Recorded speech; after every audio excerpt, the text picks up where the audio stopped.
All right, so we're recording. I'm Jamal. What's up, guys? I'm Jordan. That's Jordan. You guys, you know me. Some of you. Hi, Nike family. Yeah. This is the Avengers Endgame Preview talk with me and Jordan. You know us, so enough with the introductions. We are gonna go right into this. Let's start with the prelude, the Infinity Saga. When is the moment, Jordan, when the possibility of having an Avengers movie like first clicked for you? I mean, I think back to just even Iron Man, like the first Iron Man movie, and how the classic line at the end of the movie when he's being interviewed by all of these reporters. And I am Iron Man. Yeah, he just stands up in front of them and says that, and I mean that was like the first like movie to me that it just got the ball rolling, right? So but and then it was, I think, the was it the post credit scene of Incredible Hulk, when Tony walks into the bar and he walks into the bar and General Thunderbolt Ross is there, and, Yeah. and he Reload. goes, we've got a project or something like that, and you knew right away. You're like, okay, You know what? this is the start of something. Exactly, man. Like, I was actually just talking about this the other day. I remember at the very end of Iron Man, when I think it was the post-credit scene again. Man, these post-credit scenes. We got to talk about that too. Oh, we will. Yeah.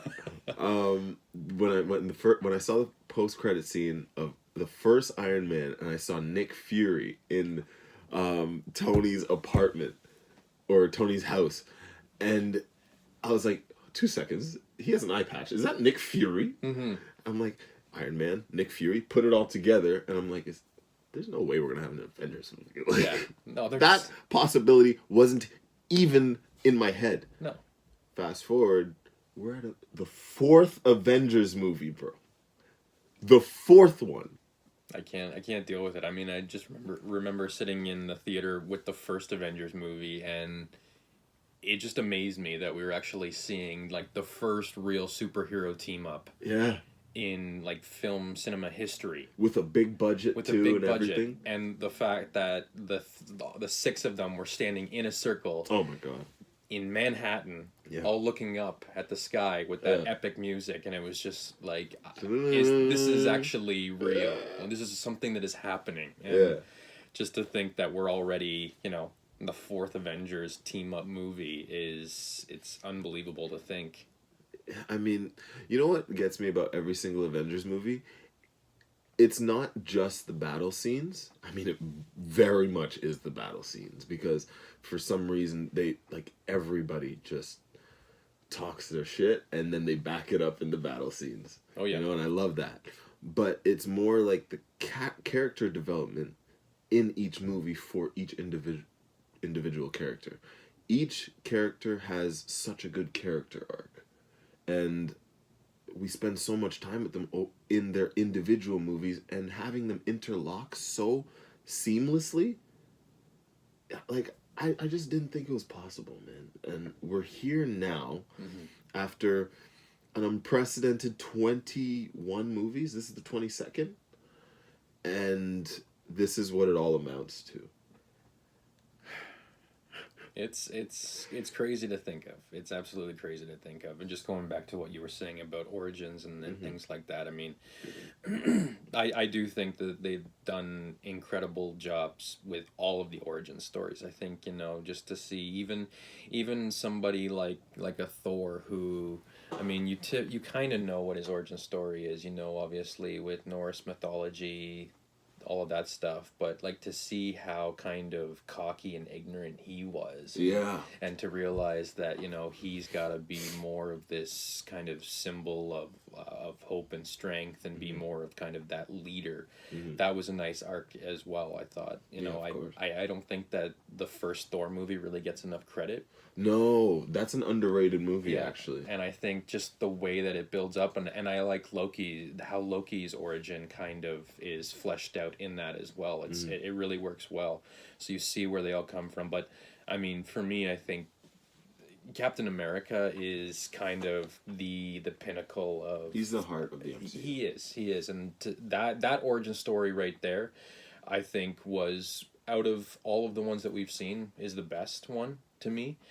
And I think that trilogy is the best trilogy that we've seen in the Marvel universe so far. I mean, all of the other movies, I think, you know, Thor, aside from Dark World, not that Dark World was to me a bad movie, but I think that it's not, it that's wasn't. The thing. It's not a bad movie. It wasn't up to my expectation. But you've got Iron Man, you've got, I mean, those are the main trilogies right there. So, I mean, just to me, I think Captain America has only got better and better. But, I mean, just to have seen everything from the get-go, it's just built up and built up. It's amazing to kind of see where they are now. Two things on. I have a question I've been wanting to ask you. Mm-hmm.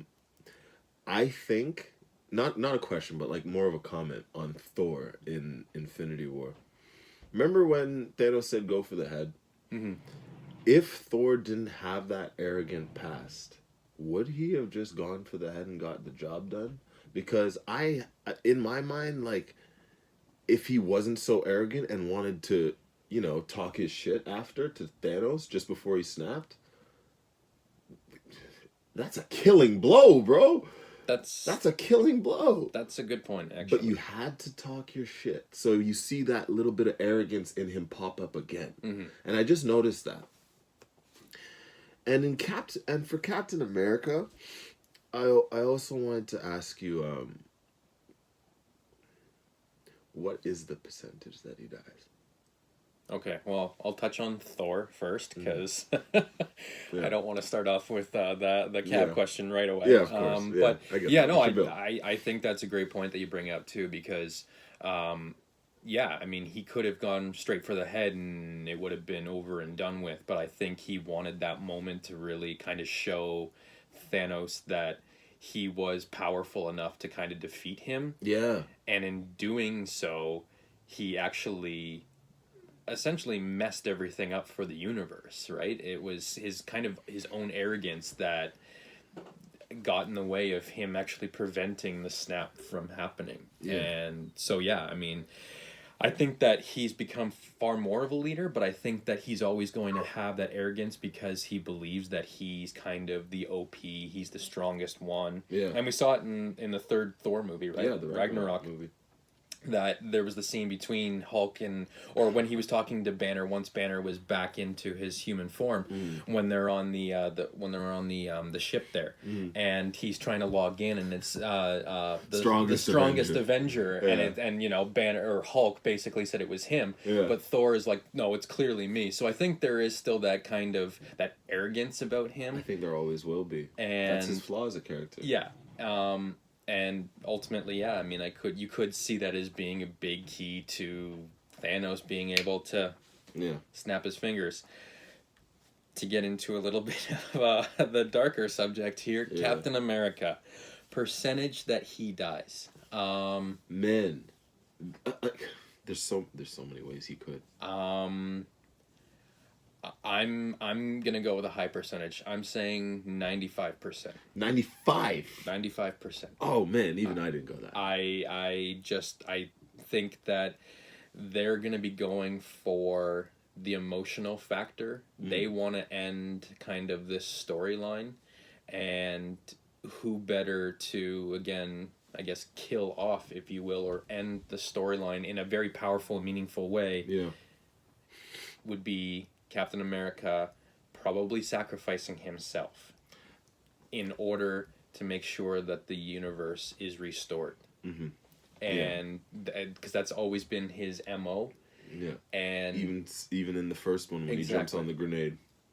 And that's just who he is. And I think, and we'll get to this and kind of my expectations of what I'd like to see or what I think we'll see in Endgame. But I think that in that moment, there's going to be that line that he has said a few times, mainly in the first Captain America. Can I guess? Yes, you can. Okay, it's one of two. Yeah. If he says, "I'm with you till the end of the line," I'm going to die in my seat. Yeah. Okay? I'm just letting you know Yeah. that you might not hear from me because I'll be dead. Yeah. Because he said that. Mm-hmm. Oh my lord. Yeah. But before that, while he fights, at some point, I want him to say, or I think he might say, "I can do this all day." Well, and it's interesting that you bring that up because that line has actually been throughout, right? So it was in the first one when he was in the alleyway getting beat up, and then later on in Civil War when he's fighting against Tony and he goes, "I can do this all day." So, yeah, I think that he may use that line, going up against Thanos, or again, maybe there's another big bad in this movie. We have no idea, but he's gonna do something where he's gonna say that line just to show, like, listen, you know, it doesn't matter that I'm about to get beat down here. I'm gonna keep fighting you because I know that it's my duty. And then I think the way that he's gonna go out is, I think that line is going to be said, and I'm the same as you. Like, if he says that, I'm going to be an inconsolable mess. Like, I will not be able to handle myself. And I have been hearing things that apparently there are portions in this movie that have been making people cry. And like throughout the movie too. Yeah. Oh my. Yeah. So God, like I don't think I'm ready for that kind of drama. No, but I think what a way to kind of finish off his storyline by using those lines, and just a very powerful way of him going out. That would be. It would be very emotional, but it would be very fitting. So let me ask you this question. I want to get to what we have written here, but let me ask you this question. I just thought of it, so I gotta say it because my memory's like a fish. Yep. Do you, if Captain America is to die, because let's face it, no one wants him to die. Okay. I do. No, I'm just kidding. You're sick. Does he die before the mission is completed? Or before the fight is won? What do you think? Yeah, I think that he dies before the actual fight is over. Yeah.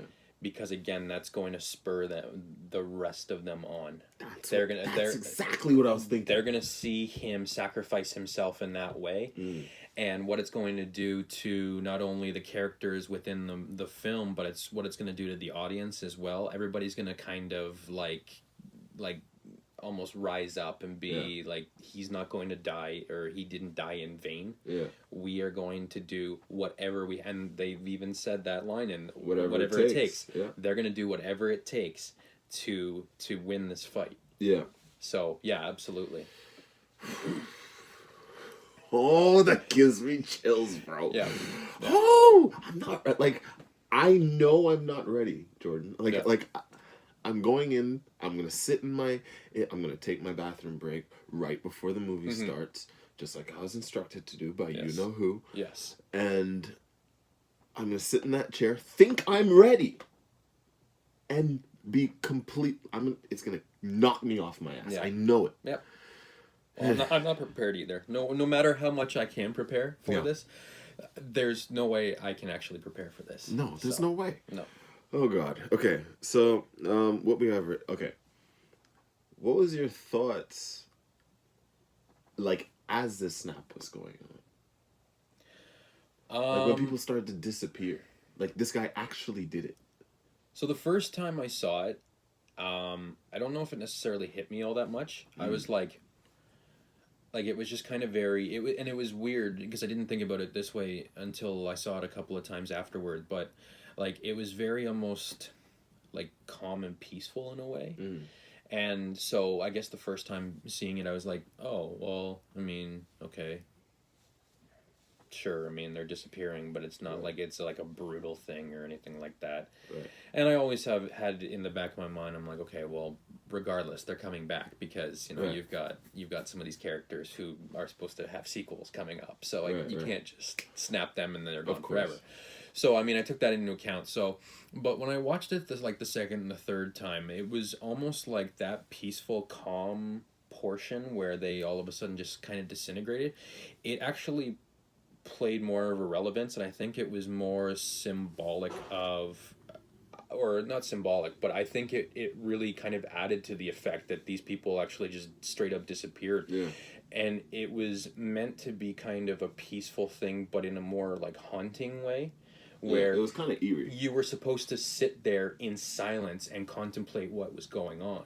I don't think the theater was more silent in that movie than that moment. And I think that's what they were going for. And I didn't catch on to that the first time, but when I saw it the second time and the third time, I went, okay, this is far more impactful than I thought it was. Because again, it kind of leaves you to sitting there in almost stunned silence to to just kind of drink it all in and understand what happened to these characters.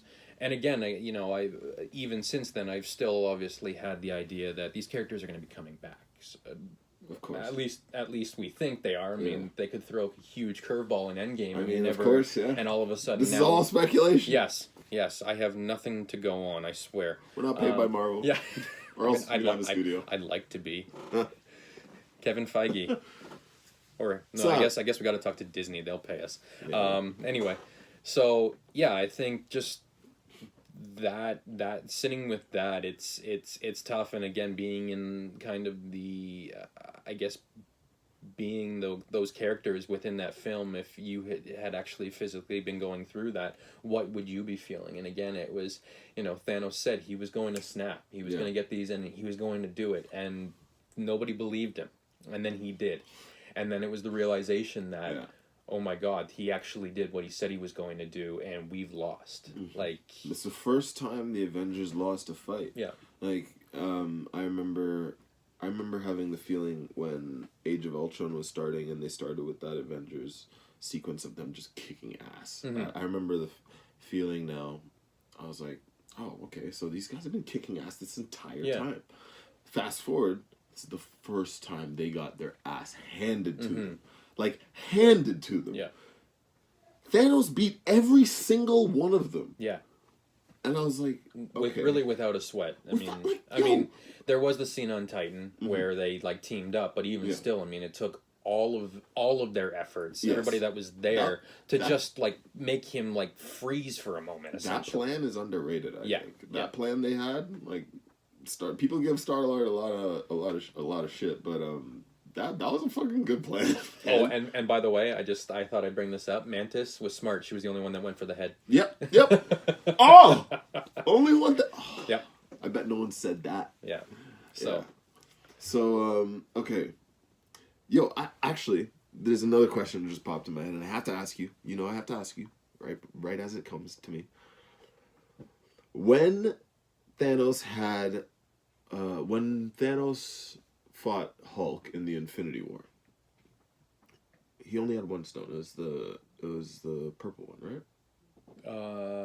It was the one from the Tesseract. It was whatever that was. Oh, Which one? I think, was that the Space Stone? I think it was, the Space Stone. He only had that one. Yeah. Okay.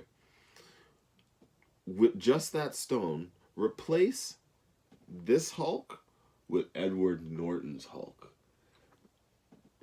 Does Edward Norton's Hulk stand more of a chance against Thanos? Because I was watching Edward Norton's Hulk just a little while ago, and the ferocity of that Hulk is unmatched. You see actual Hulk. Because I want to say Marvel has dumbed down the Hulk at times. In the MCU, it's not a criticism. It's just what I've seen. Just what I've noticed. But when I go back to that Edward Norton Hulk, man, that he leaves me shaking. Like when the sound's on loud and you hear this guy roar, and there's a moment in that Hulk where he takes the chains and he just squeezes this guy's neck. I'm like, yo, Hulk is gonna kill this guy, Mm-hmm. and he's not gonna care No. whatsoever No. because he is a raging Hulk Yeah. monster. Yeah. That's what he's supposed to be. Yeah. But as we saw in Thor Ragnarok, he's almost merging with Banner, kind of, Mm-hmm. and that maybe has softened him. So I guess I just wanted to know, all in all, do you think he, at that moment before all those stones, do you think he could have taken Thanos? Well, I kind of go back to Ultron as well. Mm-hmm. And remember when I forget exactly where they are, but they're in that African town. There's this town in one country in Africa. I can't remember where they are, and that's when Scarlet Witch mind controls Hulk. Right. Yeah. And he goes mad. And he goes off. Yeah. And I think that's kind of what we've wanted to see is like this guy that is totally incapable of controlling his anger and just going off. And so I think if we saw that iteration of Hulk in Infinity War, I think he could have beat that. Now that being said, Ed Norton's Hulk, because I think that I think the only thing that was really keeping him from like snapping and getting any angrier was Betty Ross, right? She was the one that was like she was there, and she was kind of giving him that look like don't do it, and so Banner on the inside still had that human capability for like compassion and stuff, and so he was able to kind of step away from what he was about to do. But before that, I mean, listen, if she wasn't there and he didn't have those types of influences, he could have just went more and more over the top. He could have got angrier and angrier. And I mean, so, and again, in the comics, and this is what I've been waiting for, and I don't know, and I've actually put this in my notes for a little while later, we can get to it, but I've wanted to see, like, this powerful, like, villain come into the fold, and Hulk basically take on the persona of like World Breaker Hulk, where he gets so angry. He gets so angry that now not only is he able to just like destroy pretty much anything in his path, he's able to lift like mountains. He was literally able to lift Manhattan as it was sinking into the ocean at one point. He was able to hold up an entire city. Like, Jesus. That's what I want to see. Yeah. Now, at the same time, too, you'd have to have a villain that would be able to go toe-to-toe with that, because it would be... I think it'd be too OP. Like, if he just got so enraged overload. That, like, it was like, okay, I'm going to throw a mountain at you and you're done, because I can't. But... You could argue that Hulk would beat the living hell out of Captain Marvel. Oh, absolutely. Or Thanos. Oh, absolutely. And that's... I remember reading, comics where they actually said, like, this Hulk can't be stopped. Like, he cannot be defeated. He is the most powerful. And even like some of those like cosmic entities, and I think it was Silver Surfer that even said, like, this Hulk is more powerful than any other being in the universe, because of just the fact that he just gets angrier and won't stop. There's no limit to it. So that would be amazing to see, but will we see it? No. I don't know if we'll see it right away. But I don't know. I'd like to. But so going back to your question, I think Ed Norton's Hulk probably could have maybe not necessarily beaten him, but I think could have stood toe to toe with him for a little while longer, because as we saw in Infinity War, Hulk got in a few punches, and then all of a sudden Thanos is just like, okay. Yeah, enough is enough. That's done. Yeah, and he outboxed him. Oh, it wasn't even close. No, it wasn't even close. So because Thanos is like he's not just rage. He's an experienced fighter. Yeah, this guy was the combos this guy was throwing. Like I was like, after a while, I was like, I didn't even have to see the entire fight. I was like, he's done. Yeah, like he just poked him in the shoulder and a pressure point, and he was like, ooh. Yeah, remember that? Yeah. Oh my God! So at that moment, I was like, I don't know who's gonna beat this guy. Right? Yeah, and then they all got their asses handed to them. Unfortunately. All right, so moving on to Captain Marvel, because that's important before this movie. What? First of all, what's your score on Captain Marvel out of 10? 10 being awesome. I mean, I've still only seen Captain Marvel the one time. Yeah. So, and I've been told that if you see it a second time, you do pick up on a lot more, and it kind of adds to the overall story.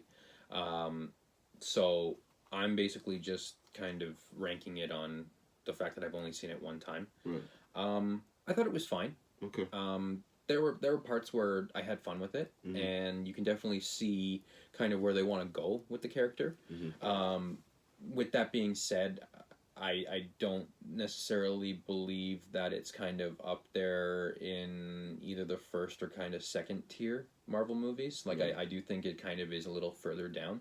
And the main reason for that, at least to me, is that I was never really kind of surprised by anything that happened. You could see everything that was going to happen. You had a feeling that things were, and then all of a sudden they would happen. You'd be like, oh yeah, okay, I knew that. Yeah. And I mean, she was so OP that it was one of those things where it was like, you're never worried. You're never worried. Like nobody's gonna beat her, right? Now, I think that they did that because they also had a limited time frame in which to kind of showcase her power before Endgame, right? They really wanted to get her out there and known to people. So I understand that that's probably where they're coming from. They didn't really want to get into too much detail in terms of like a really, really rich origin story. I get that. So, you know, if I were to give it a ranking out of 10, I'd probably say like a 6.5. Okay. But again, I mean, I've only seen it the one time, so maybe if I sit down again with it and take a watch, maybe that'll change. But yeah, right now I think I'm at about a 6.5. So. Okay. Yeah. My thoughts on Captain Marvel. I didn't really enjoy it that much, to be honest. Like you said, I had the same problems. There was no real character arc for me. I kind of always knew from the first time they showcased her powers, from the first time you even saw her sparring with what's his name, Jude Law's character. See, I've only seen it the one time, so I forget what his name is. But but the first time you see them sparring, you just know, okay, this girl can handle herself, and then show her powers later on. I'm like, she's got it. Yeah. You know, I didn't worry throughout that whole movie. So, I guess it was just a movie just to say we have Captain Marvel as well, and she's powerful. Yeah, there's a ray of hope before Endgame. Well, and to touch on that, I think the main reason why they had this movie before Endgame was strictly for that end credit scene. Yes, when all of a sudden she shows up at the Avengers, hideout. Where's Nick Fury? Yeah, where's Nick Fury? I literally think that whole movie was setting up that one scene. That's what I'm saying. That's what I came out of Endgame or Infinity War thinking. I was thinking, I think this whole crowd here sitting behind me or in front of me is here to see an end credit scene that connects the two. Yeah, and that was it. That's literally it. That was it. And to maybe get some background on this character. But hey, that's the Marvel machine, though. Yeah, they've sucked us in. Yeah. So absolutely. Every single movie it's is important. like I said, I didn't have a bad time with it. No. I wasn't overly thrilled about it. I was just kind of like, okay, well, I mean, we know who she is now, and that's cool. So, yeah. All right. Part 2. We're going back into Endgame. We are back. So, I'm Jamal. I'm still Jordan. I haven't changed. No, we haven't changed. But I mean, we change every second. But I will be changed after this Endgame movie. Oh, I will. I'll have to change probably a couple of times. So I mean, whether it's the length of the movie or just the movie itself, I'm gonna have to change. So of course, yeah. All right, let's get it. So I guess going into Endgame, I have a list here I wrote down of like certain things. So expectations that I think that we will see or I want to see. And then I have some things that we probably won't see, but I would like to see. So it's like kind of those outlandish, crazy things that probably won't happen. Yeah. But wouldn't it be amazing if they did? Yeah. They would probably be completely like out of left field, and it wouldn't make sense to the movie. But I don't care. Of course. We're fans here. We're not supposed to be doing a service to people by saying this is actually what's going to be happening in the movie. So no. Let's get it. Obviously, there's going to be like quantum realm things. They have the suits. We've seen that. So obviously, there's going to. I would assume the idea that they brought up time vortexes and Ant-Man and the Wasp. They're probably going to use time vortices. I guess you call them vortices, that's right? A word I haven't heard. Fancy words. So they're going to use those in some format or fashion, I would assume. Yeah. I think that's a foregone conclusion. And yeah, they make the toys those. And so to go along with that, I'm going to make a proclamation. Mm-hmm. I think Thanos is going to die early in this movie. Really? Yeah. I think hot take. I think that what's going to happen is, like we've been hearing from a few people that have been speculating, that what they're going to do is they're going to realize that they can't undo the snap the way that they want to with the manpower that they have. Yeah. But Thanos is going to challenge them. They're going to have to take Thanos out.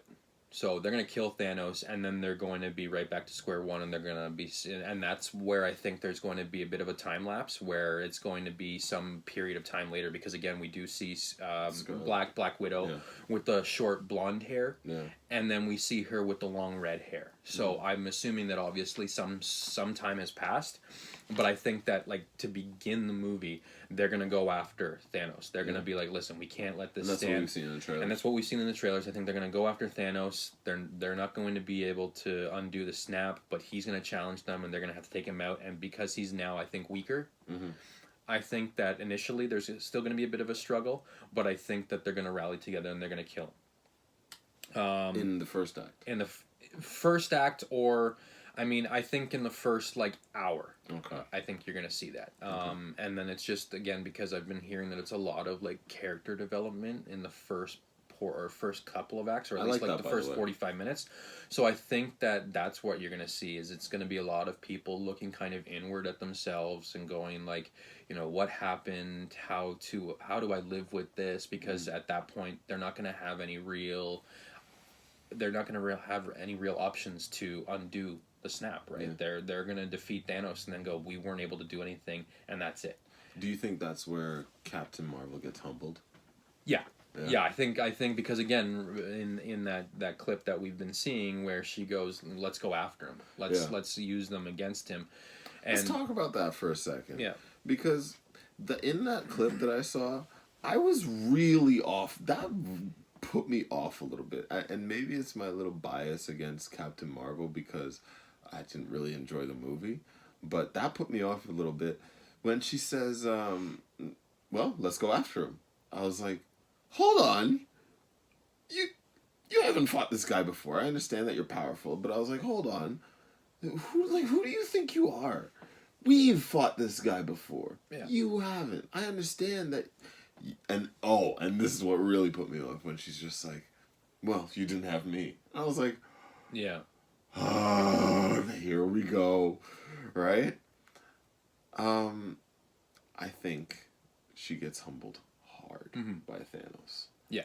And I don't think she's ever faced anything like him. Yeah.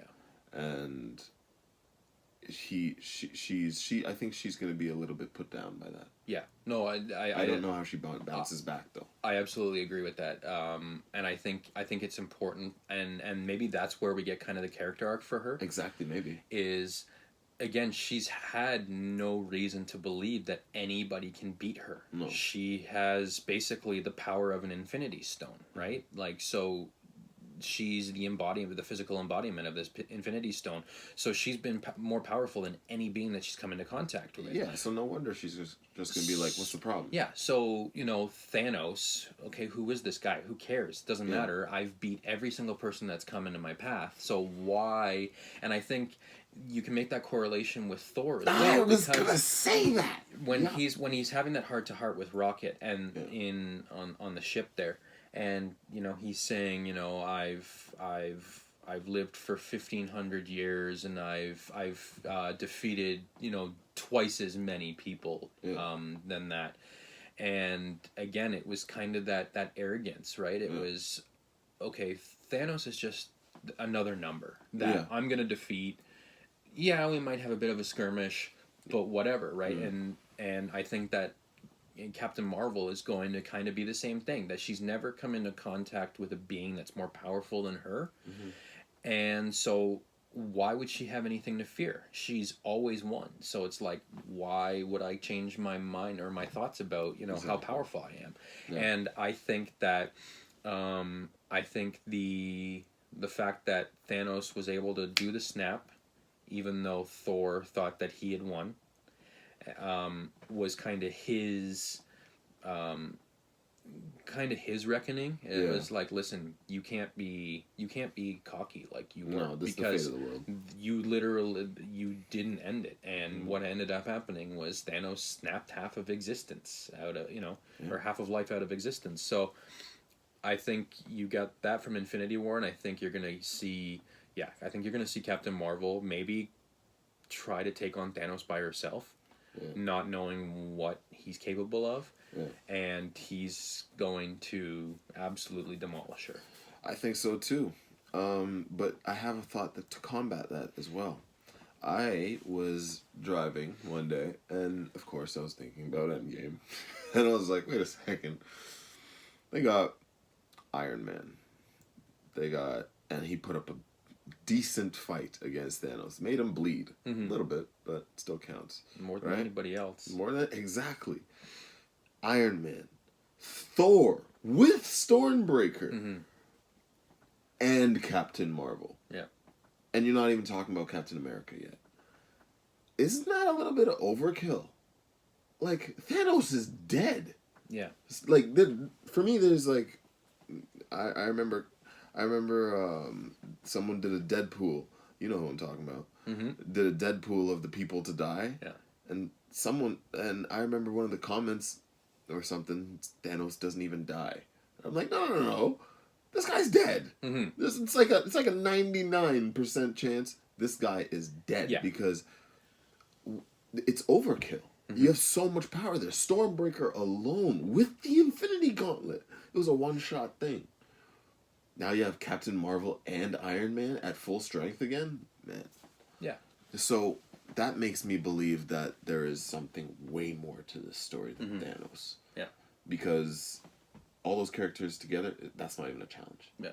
It doesn't seem like it anyways. Because the gauntlet's damaged. He can't use it the same way, apparently. Yeah. Right? So. And from what I kind of understand from what we've seen, he is weaker. Because remember, in Infinity War, he didn't have to wear any armor. He was able to go. Yeah, this guy went in a beater. Yeah, essentially, right? And he was fine. I think now he realizes that he is weaker. He's more vulnerable, so he has to wear the armor that we see in there. Yeah. And not only that, but he's wielding like a double edged sword almost, which is pretty dope. Actually, I love that thing. It's pretty dope. It looks pretty badass. Yeah, I want to see him wield that. Yeah. I think someone gets on the end of that, though. I do, too. Which is a bad way to go. Yeah. Like, that thing's thick, bro. Who do you think, if anybody, it is? Out of the squad, I mean, Captain America's obviously up there. But, I was just about to say Thor, but now I know Thor's not dying. Well, and he also said, or at least Chris Hemsworth said, that he'd be open to doing a Thor 4. Exactly. Which right away tells me, okay, well then his character obviously makes it. Yeah. In one way or another, his character is alive in some aspect. So. Exactly. So. Unless it was like a, but I don't even know how you would do like a prequel, because you've already shown his origin. It doesn't make sense to go back in time. That's what I'm saying. So I don't think Thor's dying. Yeah. So, but if I didn't hear that, I would say Thor. I'd say Thor, because he's too arrogant. Do you think that if somebody were to die and that somebody were Captain America that early on in the movie, Oh God. do you think that that would have more of an impact on the fans watching it? Yes. Or do you think that him dying at the end or towards the end would have more of an impact? I think both would have an impact, not one wouldn't be positive. I think people would get pissed if Cap died and Like right away, basically. right away. That's I it don't would think be they do that because they a lot of people think that they shorthanded Captain America in Infinity War, and well, Infinity War had a lot to do. I don't personally think so. I think everybody had their little moment to shine. So I think if they killed him off like right away, Yeah, I think that pissed people off because Yeah. Cap is everybody's favorite. Yeah. He's everybody's favorite, so you need to see him do his stuff. Yeah. You know? And I think everybody realizes or has a feeling that he could go, Yeah. but I think most people want to see that it's a built up thing that at the end when like everything is on the line, Yeah. it's kind of his choice essentially. Yeah. And that what I think would be far more powerful because that's always been who he is, that he's willing to sacrifice and go and do these things because he realizes that it's for the better good of everybody else, right? So yeah, I think it'd be far more powerful and it'd be much better if it happened later. I think like you said, if it happens early, I think you're gonna get people that are gonna get up and like walk out of the movie because they're gonna be like, really. why am I staying for this? Some people literally come to see one character. Yeah. I think. Yeah. And that's why these movies are so good because you can go for so many reasons. Right. Right. So if people who are fans of Captain America, which is almost everyone, that's gonna be a problem. But I don't think that's gonna happen. Yeah. At all. Yeah. Okay. And I'm sure we'll probably get it, but the last cameo for Stan Lee. I think they've probably made it pretty big because even though they didn't know that he was going to pass away when they filmed it, they also realized that this was going to be the scene in Endgame, and I think they always had a plan that this was always going to be kind of the last scene or last cameo that they would have for him. Maybe. Yeah. So I feel like it's probably I hope it's big because or at least not necessarily big, but just something like meaningful where it's almost like every single character in the movie has kind of like a send-off for him, basically. That'd be sick. Like That'd be sick. in a way, or maybe it's not just like one scene, but maybe he's featured throughout. Yeah. Where every character is able to, and maybe it ends off because I would, and I think if it ends off this way, I'll probably end up bawling my eyes out. But maybe it's the last person that should kind of send him off is Spider-Man.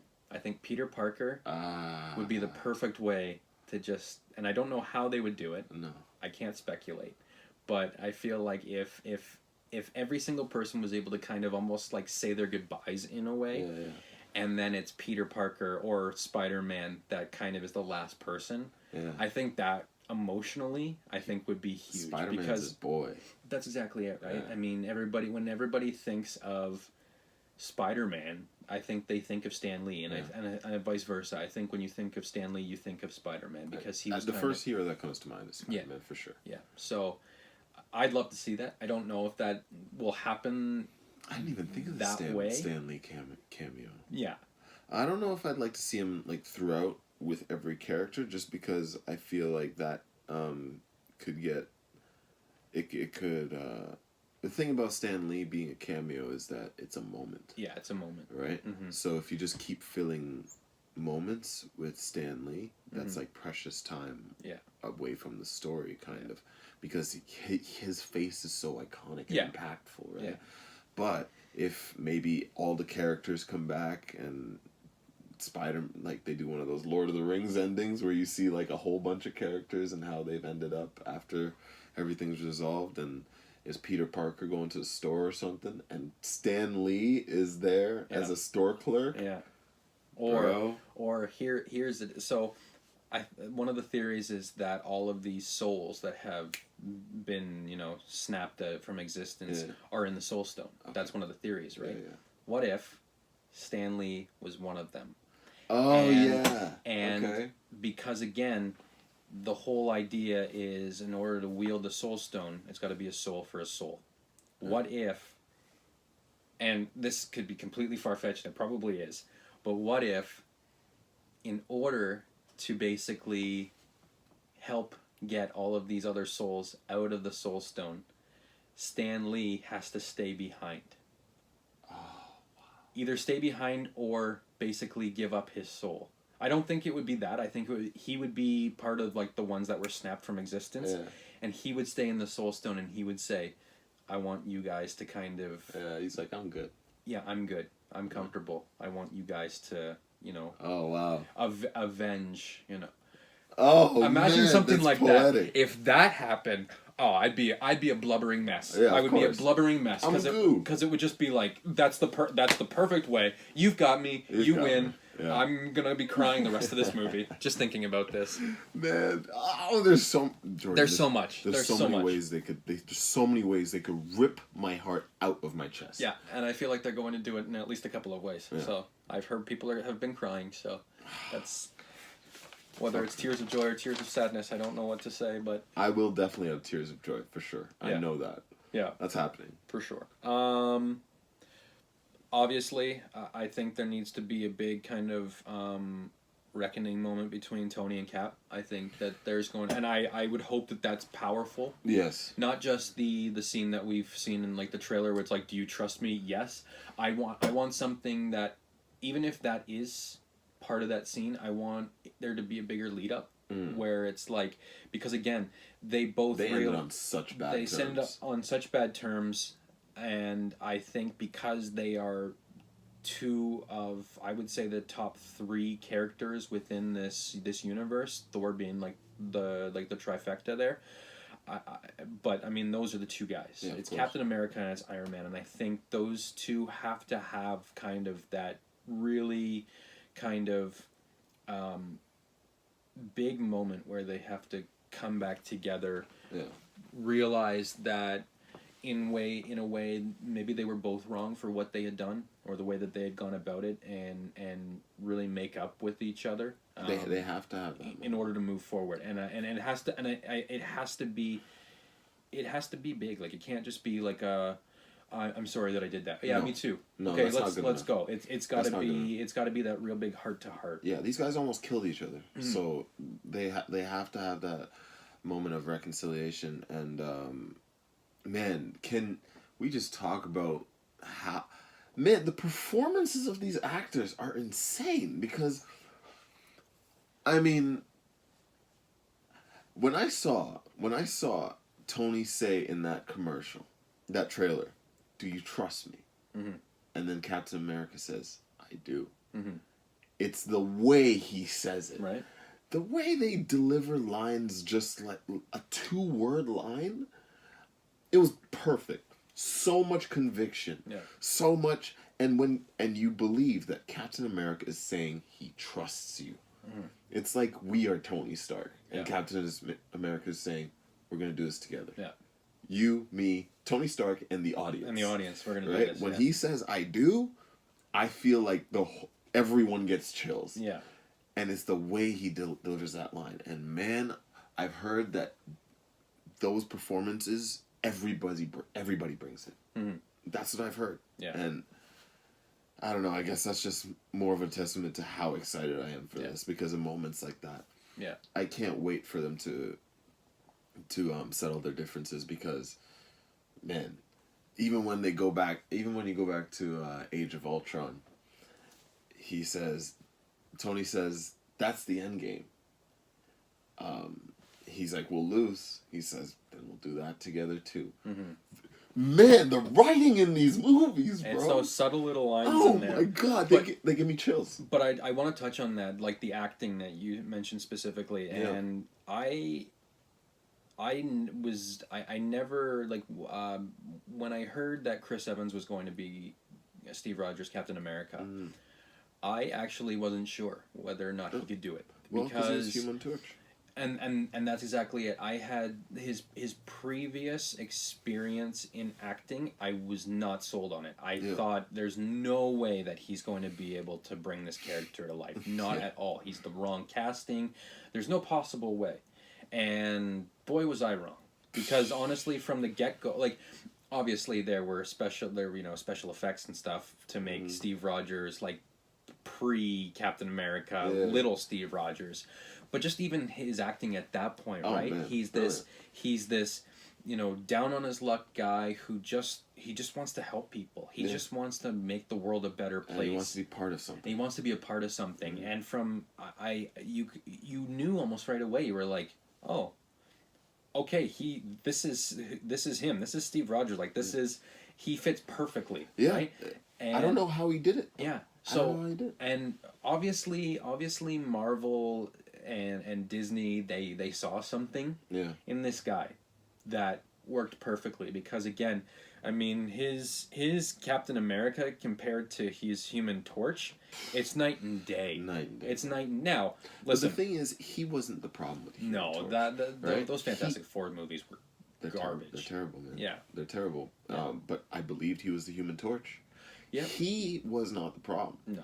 But the director of those movies, having him act that way, in the Human Torch, had me not believe he could be Captain America. Exactly. You know what I mean? Yeah. This guy is Captain America. I don't think of him as Chris Evans. I think of him as Steve Rogers. I'm like, if I saw him on the street, I'd be like, "What up, Cap?" Yeah. You know? Right? Like he's more important than Donald Trump to America right now. My God. Yeah, he's the face of America. It's gonna be upsetting when we don't have him. Oh my God! And Trump is the only one that remains. Oh God! No Captain Thanos. Couldn't you have just snapped him out of existence? Yeah, just snap Trump. Secret Service, FBI, CIA. Just kidding. We're not. Don't take this seriously. I'm working on a gauntlet, actually. Okay. I have no part in this plan. Anyways, what else? You know what I want to see, and I've been thinking about this for a while, and I don't know why I don't know why I feel so spiteful. Yeah. But I just want to see this. All right. So, why are you so spiteful? What do you want to see? I want to see Black Widow die. Oh, that could be juicy. Yeah, I think that I don't even think they'd have to make it that big a moment. No, I don't either. I just I've never really understood why she needed to be kind of one of the key players. I mean, I understand that, they wanted to kind of mix the human with like the power and stuff like that. But like, if you go back and watch the body of work that she has in all of these movies, it's literally just her like it's her doing the same thing, lifting people and then shooting guns. Like, yeah, and she does this pretty much the same moves thing every time. Yeah, like, I know. Come on, when you're going toe to toe with an all powerful being like Thanos, what are you gonna do with a Glock? She's really good at shooting it. Great. So you managed to hit him in like the head, but it's not gonna do anything. Well, War Machine couldn't do anything. Exactly. So I mean, what is Black Widow going to do really? So well, the thing about Black Widow, I always thought that her role in the Avengers was to be the voice of reason for almost everyone. I guess. Right? Like when Captain America was in Civil War, she was his voice saying, "Yo, you don't want to do this. Do you want to punch your way out of this one?" And then she also helped him escape with Bucky to the bunker where Zemo was. Yeah. Right? So she's sort of like the moral compass for a lot of people. In between. I mean, I guess I can see that. It's just maybe keep it that way. Yeah. Like I don't know why she's getting involved in battle. Like especially because the stakes are becoming higher higher. Yeah. Like being the like, what is she gonna do? She's gonna go out into the field and like go to Thanos and be like, "Listen, I know that we've had our differences, but you have to understand where we're coming from as well. Like, That'd be hilarious. Thanos is gonna take one finger and go peace. Yeah, and then knock her head back. Oh yeah, it's like it's gonna snap right off. Like yeah, like so. It's great that she's kind of that moral compass for the squad, but I don't know. I think that role can be replaced. I think so. But that's the thing. I think everybody on the squad has their obviously their specialties, and I think her and Hawkeye are super spies. That's what Tony said in the first Avengers. Yeah. We got a couple of super spies. They have intelligence. They know certain things. So and they have the hand. They always, of course, will have their hand-to-hand combat skills. And their technical skills and technological skills. So I think that's why them and Rocket might be tasked with bringing down Thanos' ship. That's completely away from the battle, I think. Yeah. So that's what I got on. So fair enough. We'll stick with that because I don't know. You can get tired of Black Widow You sometimes. You can. There's sometimes where I just like it. Like there were a couple of times in the first Avengers movie where it's like she's hiding behind a cabin just shooting guns at these aliens, and I'm like, what are you even doing? Like it's not having any effect whatsoever. Yeah. I feel that. So you probably end up actually killing like innocent bystanders by doing that, and just bullets flying everywhere, and you're someone definitely caught a stray bullet from Black Widow at some point. Like nobody talks about the one person that died from a bullet somehow. No. And I'm pretty sure those aliens weren't using bullets. So just who else? like photon blast to the face, like just normal people. Yeah, exactly. So, okay. Another expectation. Yes. And we can probably leave it at that. We'll move on to just I'll bring a couple of things up that I want to see that probably won't be in there. But the last expectation. Is Cap going to use the line "I'm with you to the end of the line"? And to follow up that expectation, when is he going to use it? And who is he going to use it towards? Because typically it's been Bucky, right? He's always said, "I'm with you to the end of the line." But can you imagine a moment? I've thought about this so many times. Can you imagine a moment where he actually uses it with Tony? That's exactly. Because I think that would be, even though it would maybe it would feel kind of weird because it would be with a different person. Yeah. With Tony, it would be that perfect way of, listen, I have full trust in you, and we've been working together. We've been together for so long that I am willing to basically lay down my life. In order to make sure that you're okay. Yeah. So, with that being said, will that line be used? When will it be used? And who will it be used on? Yeah. So I've thought about this many times, and I've come up with the same conclusion almost every time. And that conclusion is that yes, I think he will be saying that. If he is to die, he is saying that line 100%. And in terms of who he says it to, I always thought it was Tony that he used that on, because they are due that sort of moment together in a movie like this when everything is coming to a head. I think the moment he uses it is when, I don't know, say he has to hold back Thanos or something, so that somebody else can get away, or for something to work. He has to hold down, I don't know, remember in Age of Ultron when Thor had to be the one to slam the hammer on that thing and nobody else could do it because, well, it's Thor and he'd survive. I think that person this time is going to be Cap. Yeah. And he is going, and there's going to be both Cap and Tony at one point. And he's going to say, Tony, I fought for too long. I'm tired. And somewhere in there, Cap, or I think I'm mixing up theories right now. I think, but in a situation like that, I think that's when Cap is gonna say to Tony, "Listen, I'm with you till the end of the line."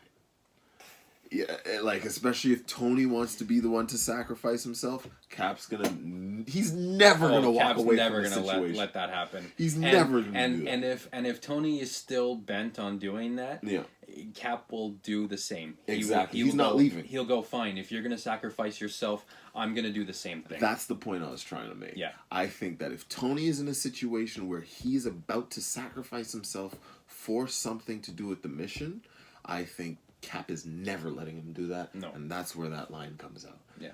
That's what I've been thinking, but I've been thinking so many theories that it gets jumbled up and it's hard to keep it straight because this movie is going to have so much in it that I'm expecting to happen. Man, I think that line's definitely coming. Definitely. I'll be a blubbering idiot when it happens.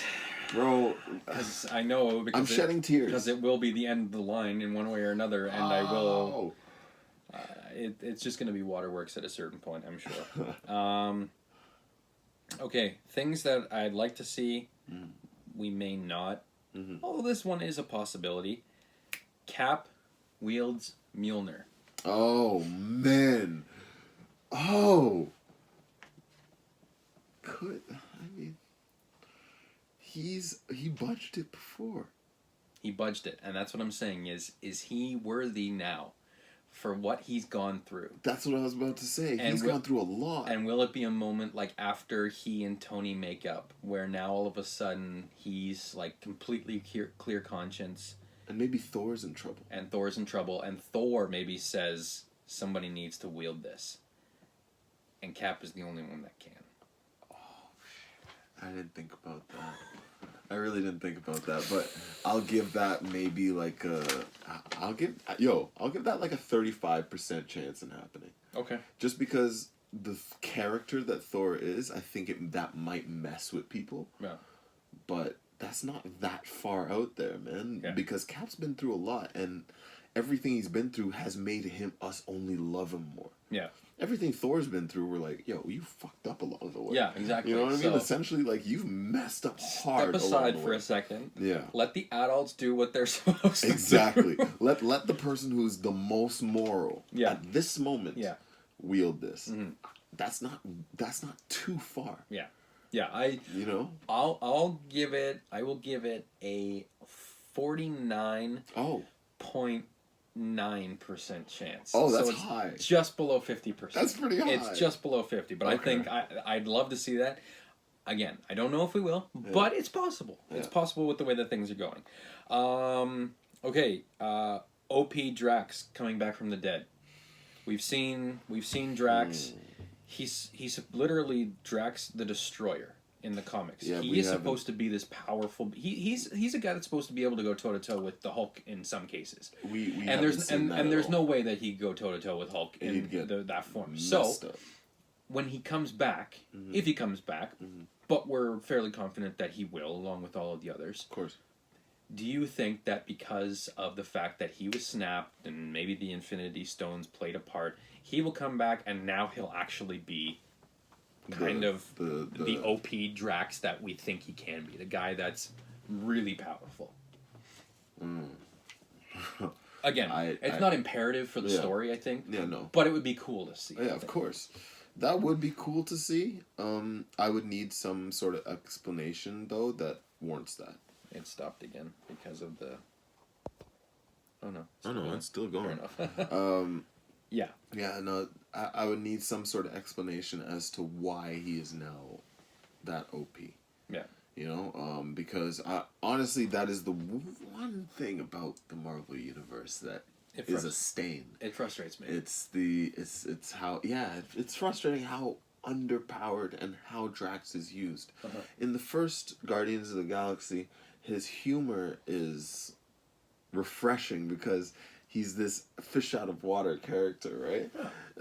I love the line where Rocket's explaining his sort of people, and he's like, they take everything literally. Any joke you have will fly over his head. He's like, nothing flies over my head. I'm too fast. I would catch it. I'm just like, this is brilliant. No, that was great because it was our first introduction. Yeah. So it was like, all right, cool. Like I'm good with that. But in the second Guardians, I They felt took that to the extreme, man. it took it to the extreme, and then in Infinity War, it was like, now it's just bordering on like stupid. Like Right. I that was one of those things where I just genuinely, I don't want to say that I disliked it, Mm-hmm. but it genuinely frustrated me because it was like, okay, again, we've seen you in the first one, that was cool.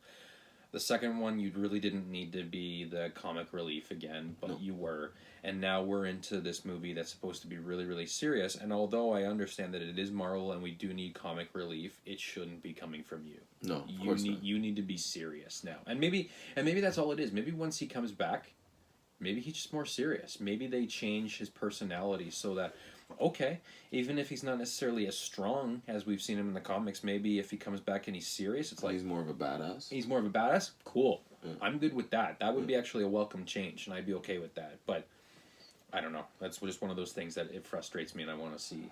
Yeah, different. it frustrates me too. One of the moments in Infinity War I didn't like is, well, not didn't like. I took it for what it was the first time, but when I watch it again, it's a slight on the movie for me. Is when he has that whole joke with him and being invisible. Mm-hmm. I was like, where's this coming from? Yeah, like You know, there was when no. I watched it again, I'm like, where the hell is this coming Right? from?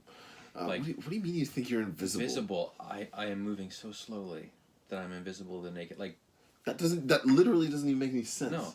You know, so no, I don't know. that was, yeah, I agree. And then again, the whole thing with and a lot of people like, to each their own, they think it's funny, but the line when it's like, where is Gamora? Who is Yeah. Gamora? And then he He's like, says, "Why why is is Gamora? I'm like, Bro, you have a cannon point. So yeah, Drax had a damn cannon from Iron Man that, I mean, he went up against Thanos. Yeah. So of course he could disintegrate him. Mm-hmm. Pointing at his face, and he's saying, "Why is Gamora?" Yeah. I mean, it worked the first time, but to give the film more longevity, listen to me, the film. Yes. To give the film more longevity. Like, you don't need a line like that. No, Right? I never understood why that was necessary. Apparently, they improv'd it. He improv'd that. Well, And they kept it. they should have improv'd it out of the movie. Yeah, I think so too. I've never really liked that line. I never thought that it was, even seeing it multiple times, I was like, this, I don't understand it. I just don't get it. So I mean, back to your question though, I don't think, I think, not question, but things you'd like to see that probably won't happen. Yeah, I give that like a 5% chance, just because I think it would shock the audience so much. Like, holy crap, Drax can do this? Yeah, I'd like to see it, but I don't think that it's imperative that it needs to be in that movie. I just don't think it's if we did see that, they'd leave that for a Guardians movie. Yeah, and that actually, that would really be interesting too. That'd is be if dope. maybe he comes back, we don't really see anything, and then in the Guardians, all of a sudden he's super powerful, all of a sudden, and then maybe they can explain it in the third Guardians, like, of course. this is why. Okay, I mean, that's something now. Yeah. But yeah, we're gonna conclude this little preview because I think that's all there really is to talk. Well, we could probably go on for. There are a million things I think I could come up with, but I think we'll be here all night if we keep talking about it. So honestly, gotta get prepared to go and see the movie tomorrow. Man, yeah, I'm seeing the movie tomorrow at 10:30 at Square One with my 2 brothers and my sister, and say. Nice. I think bro, I won't be the same after. I won't. I think as I'm about to be 30, I think I've become more sensitive, and this movie is probably gonna pull on that hard. All of the heartstrings, every single one. It's just be, like I said, a blubbering mess. Oh, one more thing. Okay, one more thing. Okay. If Cap survives, how will you feel? Or do you think he has to die? I don't think that anybody has to die. I don't think any character has to die in this movie. I feel like they could, in a way, finish off the storylines of the main characters nicely without having to kill them. And I think it would still be would still be meaningful. But for me, I think that it would have more of an impact of just who Cap is, who he is as a person. Steve Rogers, that guy that he always wants to fight for the little guy, and he's willing to do whatever it takes, right? He's always in the fight, and he'll lay down his life if it means that he's saving people. And he's always been like that. So I think in being consistent with who he is and what he has done throughout his story arc, I think it would be far more impactful if he did. Okay. But with that being said, I wouldn't be disappointed if he wasn't killed.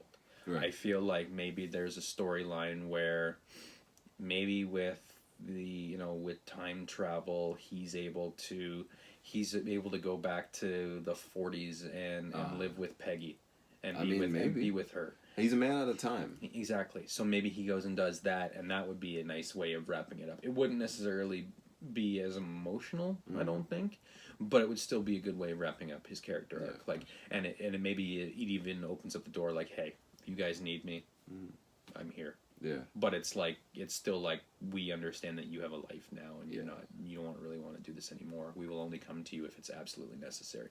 Because again, I mean, maybe they get to the 7th Avengers movie, and it's like they want to bring back like some of these characters, and now you've got like an old cat like Steve Rogers basically who's still doing his thing or whatever. Maybe he's transitioned to like Bucky or Sam or something like that. But I mean, I think regardless, I think they're gonna do a good job with it. So even if he doesn't die, I think it's still gonna be a powerful moment regardless. But yeah, I mean, I think it would be a little bit more impactful, a little bit more, tough on the heartstrings if he does, happen to meet his demise. But what do you think? Do you think that he will die or has to die, basically? Well, let me put it this way. With Logan, I knew Logan was going to die. And I thought that he had to die in that movie. Yeah. Right? It made sense. It made sense. This is not quite the same thing, but it's kind of the same thing. Like Steve Rogers isn't dying from a disease. No. You know what I mean? The reason he would die, it would be way, I don't want to say more poetic, because I liked the send-off for Logan. It was appropriate for his character. Yeah. And this situation is perfect, a perfect send-off for his character. At the same time, I wouldn't be disappointed if he... I think I love the character so much that I wouldn't be disappointed if I just got more of him. Yeah. You know what I mean? So it's like a double-edged candy almost. Yeah. I get the emotional impact of a perfect send-off. Might be one of the most perfect characters in all of film history if they end it like that. Yeah. On the other side, I get more Cap in other movies, so it wouldn't disappoint me either. Yeah. I think regardless, you're still it's going to impact you in a certain way that I think will still be profound regardless. But it just depends. But just going back to kind of your comparison to Logan as well, I think that and just talking about how Logan, it was more the disease. Now, obviously, it was also his kind of clone that attacked him, and right, of course. he wasn't able to overcome that at that point because he couldn't heal anymore. Yeah. But, with Cap, I think it's powerful for him because if he chooses to die, it's his choice. Yeah. And that's the main thing. And they alluded to that in Infinity War. Yeah. It's his choice that if he is going to lay down his life, he's doing it because he wants to, not because somebody forced him to, not because he just came into circumstances like, oh well, it was no, I'm going to do this because I need to save people. I need to make sure that everybody else is protected. And that's been his MO this whole time. And I'll never forget that shot in Infinity War when Vision was talking to Scarlet Witch about how just destroy the stone, and he's saying that the needs of the many outweigh the needs of the few, or something Mhm. like that. Mhm. And they, as he's saying that, there's a shot to Cap, Yeah. and he's just bowing his head like, shit, I understand that. You know what I mean? So yeah, that's a good point too. He really, I'm sure he took that to heart, right? Like That's what I'm going saying. forward, There's it's- been all these, like, what's it called, foreshadowing moments, and I want him to make it through, but I won't be disappointed if he doesn't, because yeah, it's like I see it coming. yeah. You see the light, Cap. Don't walk towards it, but if you do, I get it. We've had like a year to prepare for this, Yeah, right? Like exactly. if it happens, it's gonna be gut wrenching, but at the same time, we've been preparing for that. So Or thought we were. feel the emotions that you need to feel, because obviously, you know, it's going to be impactful. Yeah.